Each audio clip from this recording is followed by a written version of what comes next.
فرعون ساری عمر اولاد پیدا کیوں نہ کر سکا؟ فرعون اپنی بیوی حضرت آسیہ سے پہلی رات صحبت پر قادر نہ ہوا۔ ہر رات جب فرعون اپنی بیوی آسیہ کے پاس جاتا تو حضرت جبرائیل علیہ السلام ان دونوں کے درمیان ایک نورانی پردہ عاہل کر دیتے، جس وجہ سے فرعون پر نیند کا غلبہ آ جاتا۔ بسم اللہ الرحمن الرحیم۔ رسول اللہ صلی اللہ علیہ وسلم نے ایک دن زمین پر 4 لکیریں کھینچی اور پاس بیٹھے صحابہ سے پوچھا، تم میں سے کوئی جانتا ہے کہ یہ کیا ہے؟ صحابہ نے عرض کی، اللہ اور اس کا رسول بہتر جانتے ہیں۔ تو رسول اللہ صلی اللہ علیہ وسلم نے فرمایا، یہ جانتی عورتوں میں سب سے زیادہ افضل 4 عورتیں ہیں۔ نمبر 1 خدیجہ بنت خولد، فاطمہ بنت محمد فرعون کی بیوی آسیہ، اور عیسیٰ کی والدہ مریم بنت عمران۔ ناظرین کرام، آج کی ویڈیو انہی 4 اہم عورتوں میں سے ایک یعنی حضرت آسیہ زوجہ فرعون کے بارے میں ہے، ایسی بابرکت خاتون کے جن کا ذکر قرآن پاک میں یوں بیان فرمایا ہے، اور اللہ نے ان لوگوں کے لیے جو ایمان لائے ہیں زوجہ فرعون کی مثال بیان فرمائی ہے۔ حافظ ابن حجر عسقلانی لکھتے ہیں کہ مصری شاہی خاندان کے بادشاہ ریان بن ولید، جو کہ حضرت یوسف علیہ السلام کے دور میں تھے اور ان پر ایمان لائے تھے، ان کے پوتے کی بیٹی بے حد حسین و جمیل تھی جن کا نام آسیہ تھا۔ ان کا نسب یوں بیان ہوا ہے، آسیہ بنت مزاحم بن عبید بن ریان بن ولید۔ جب رمسیس مصر کا بادشاہ بنا تو اس نے تخت سنبھالتے ہی لوگوں کو اضطراب میں ڈال دیا۔ اس نے یہ فرمان جاری کیا کہ آج سے سارے اسرائیلی قبطیوں کے غلام ہوں گے۔ چنانچہ اسرائیلی غلاموں کی فہرست بنا کر ہر گھر میں انہیں نوکر رکھ دیا گیا۔ فرعون مصری لڑکیوں کا بے حد شوقین تھا۔ اس کے تخت شاہی پر بیٹھتے ہی اسرائیلیوں نے اپنی لڑکیوں کو گھروں سے باہر نکلنے پر پابندی عائد کر دی۔ فرعون نے جب حضرت آسیہ رضی تعالی عنہا کے حسن کے چرچے سن رکھے تھے، ایک دن فرعون نے حضرت آسیہ کے سارے خاندان کو دعوت پر مدعو کیا اور وہیں پر ان کے والد سے حضرت آسیہ کا رشتہ مانگا۔ حضرت آسیہ کے والد نے انکار کیا تو اس نے دھمکی دی کہ تم سمیت تمہارے سارے خاندان کو اس محل سے باہر نہیں جانے دیا جائے گا، بس یہی پر قتل کر دیے جاؤ گے، اور تمہاری اولادیں بھی اسرائیلیوں کی طرح غلام بنا لی جائیں گی۔ یعنی بادشاہت کے زور پر حضرت آسیہ اور فرعون مصر کی شادی ہوئی۔ حضرت آسیہ تو شادی سے پہلے ہی فرعون کے ظلم و ستم کی داستانیں سن چکی تھی اور دل میں فرعون کے لیے نفرت بھر چکی تھی، لیکن اس شادی میں اللہ پاک کی رضا شامل تھی، کیونکہ اللہ کے پیغمبر حضرت موسیٰ علیہ السلام کو فرعون کے محل میں حضرت آسیہ کے ہی ہاتھوں پرورش پانی تھی۔ حضرت آسیہ چونکہ حضرت یوسف علیہ السلام کی شریعت پر عمل پیرا تھی اور ایک خدا کو ماننے والی تھی۔ شادی کی پہلی رات جب فرعون کمرے میں داخل ہوا تو دیکھا کہ اس کی بیوی آسیہ اللہ کی عبادت میں کھڑی ہے۔ ناظرین کرام، یہاں یہ بات بتاتے چلیں کہ حضرت آسیہ کی شادی کرنے تک فرعون نے خدائی کا دعویٰ نہیں کیا تھا۔ چونکہ فرعون حضرت آسیہ کی محبت میں گرفتار تھا تو وہ پہلے ہی رات سے حضرت آسیہ کے ناز نخرے برداشت کرنے لگا۔ اس نے حضرت آسیہ کی عبادت میں مداخلت نہ کی اور انتظار کرتے کرتے سو گیا۔ اس طرح اللہ پاک نے حضرت آسیہ کو فرعون کی صحبت سے محفوظ رکھا اور وہ ان پر قادر نہ ہو سکا۔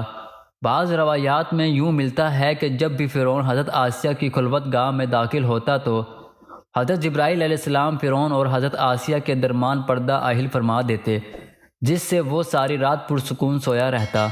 کچھ کتابوں میں لکھا ہے کہ اللہ نے فرعون کو نامرد کر دیا تھا، جس وجہ سے وہ حضرت آسیہ سے صحبت نہ کر سکا۔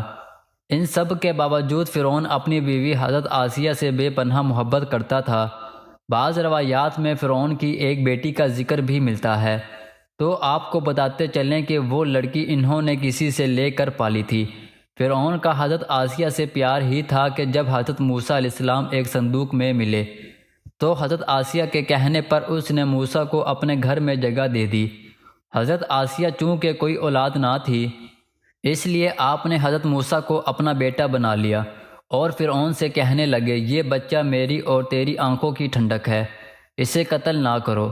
جیسے جیسے حضرت موسیٰ عمر میں بڑھتے رہے، حضرت آسیہ آپ کے معجزات دیکھ دیکھ کر حیران ہوتی رہی اور دل میں یہ جان لیا کہ یہ بچہ کوئی عام بچہ نہیں، ان کی توقعات کے عین مطابق جب حضرت موسیٰ علیہ السلام نے نبوت کا اعلان فرمایا تو حضرت آسیہ ان پر ایمان لے آئی، لیکن اپنا ایمان لانا محل والوں سے چھپا رکھا۔ ان کے ایمان لانے کا واقعہ کچھ اس طرح ہے کہ ایک دن فرعون کے دربار میں ایک باندی کو لایا گیا جو حضرت موسیٰ پر ایمان لے آئی تھی۔ فرعون نے اس باندی کے تینوں بچوں کو اس کے سامنے ابلتے ہوئے تیل میں ڈالنے کا حکم دیا اور ساتھ ہی اس باندی سے کہا، اب بھی وقت ہے، مجھے اپنا خدا مان لے۔ لیکن اس باندی کا ایمان بہت پختہ تھا۔ خیر، اس باندی کے سامنے اس عورت کے تینوں بچے نے ابلتے ہوئے تیل میں جان دے دی۔ اس کے بعد فرعون نے اس باندی کو بھی تیل میں ڈالنے کا حکم جاری کیا۔ اب حضرت آسیہ نے یہ منظر دیکھا کہ اس عورت اور بچے کی روح ایک نورانی جھرمٹ میں آسمان پر لے جائی گئی، تو انہیں یقین ہو گیا کہ حضرت موسیٰ اللہ کے سچے پیغمبر ہیں اور ان کا دین بھی سچا ہے۔ مصر فرعون روز بروز پرآشوب ہوتا گیا اور حضرت آسیہ نے فرعون سے کنارہ کشی اختیار کر لی۔ وہ حضرت موسیٰ کا دفاع کرتی رہی۔ حضرت موسیٰ علیہ السلام کے ماننے والے فرعون کے سپاہیوں کے ہاتھوں ظلم و ستم کی بھیڑ چڑھنے لگے اور انہیں بے دردی کے ساتھ قتل کیا جانے لگا، یہاں تک کہ فرعون نے حضرت موسیٰ پر ایمان لانے والے ایک شخص کو، جسے قرآن کریم نے مومن آل فرعون کے نام سے یاد کیا ہے، بڑی ہی بے دردی سے قتل کیا، جس کے بعد حضرت آسیہ کے صبر کا پیمانہ جھلک اٹھا اور وہ کھلم کھلا فرعون کی مخالفت کرنے لگی۔ فرعون کو جب علم ہوا کہ اس کی بیوی بھی موسیٰ کے خدا پر ایمان لے آئی ہے تو فرعون بھی غیظ و غضب کی آگ بھڑک اٹھی۔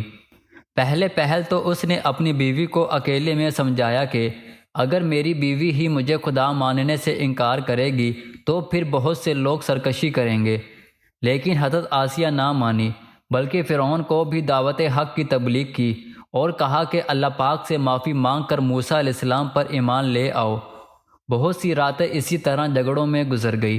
جب محل فرعون میں یہ باتیں ہونے لگی کہ فرعون کی لاڈلی بیوی ہونے کی وجہ سے آسیہ کو کوئی سزا نہیں دی جا رہی تو فرعون غصے میں آ گیا۔ اس نے سب سے پہلے مار پیٹ شروع کی اور خود اپنی پاک بیوی کو سزائیں دینے لگا۔ وہ حضرت آسیہ کو پورا دن تپتی ریت پر ننگے پاؤں کھڑا رکھتا اور رات کو ان کے پیروں کے زخموں پر خود نمک لگاتا۔ اس طرح کئی دن گزر گئے۔ جب فرعون کو یہ یقین ہو گیا کہ اب حضرت آسیہ کو حضرت موسیٰ کے دین سے نہیں ہٹا سکتا تو اس نے اپنی بیوی کو سخت سزا دینے کا فیصلہ کیا۔ حضرت آسیہ کے چاروں ہاتھوں پیروں میں لوہے کی کیلیں ٹھونک کر چاروں کونوں میں اس طرح جگڑ دیا کہ وہ ہل بھی نہ سکی، اور بھاری پتھر ان کے سینے پر رکھ کر انہیں ریت پر دھوپ میں ڈال دیا اور پانی بند کر دیا۔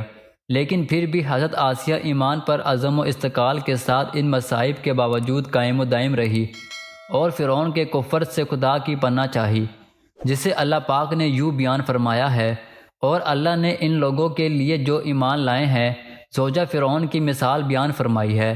جب اس نے عرض کیا، میرے رب، تو میرے لیے جنت میں اپنے پاس ایک گھر بنا دے اور مجھے فرعون کے اس عمل سے نجات دے دے اور مجھے ظالم قوم سے بھی بچا لے۔ ایک روایت یہ ہے کہ فرعون نے حضرت آسیہ کی کھال بھی اتروا دی اور پھر ان پر چٹان گرا دی۔ اللہ اکبر! لیکن زیادہ تر مفسرین یہ روایت کرتے ہیں کہ جب حضرت آسیہ کے ہاتھوں پاؤں میں کیلیں ٹھوک کر انہیں باندھا گیا تو ان کی روح پرواز کر گئی تھی۔ آپ کا مزار مصر میں ہی واقع ہے۔ ناظرین کرام، حضرت آسیہ کا اپنے ایمان پر قائم رہنا آج کے تمام مسلمانوں کے لیے مشعل راہ ہے۔ خاص طور پر خواتین کے لیے یہ درس ہے کہ عورت کے اندر بھی اتنی طاقت موجود ہوتی ہے کہ وہ ہر طرح کے ظلم و ستم کے آگے پہاڑ بن سکتی ہے۔ اللہ پاک سے دعا ہے کہ وہ ہم سب کی بے حساب مغفرت فرمائے، ہمیں ان جیسے بندوں کی راہ پر چلنے کی توفیق دے، ہمیں نبی کریم صلی اللہ علیہ وسلم اور ان کی پاک آل سے بے پناہ محبت عطا فرمائے، آمین۔ ناظرین، کمنٹ باکس میں اللہ تعالیٰ کے اسماء حسنہ میں سے ایک نام ضرور ٹائپ کریں۔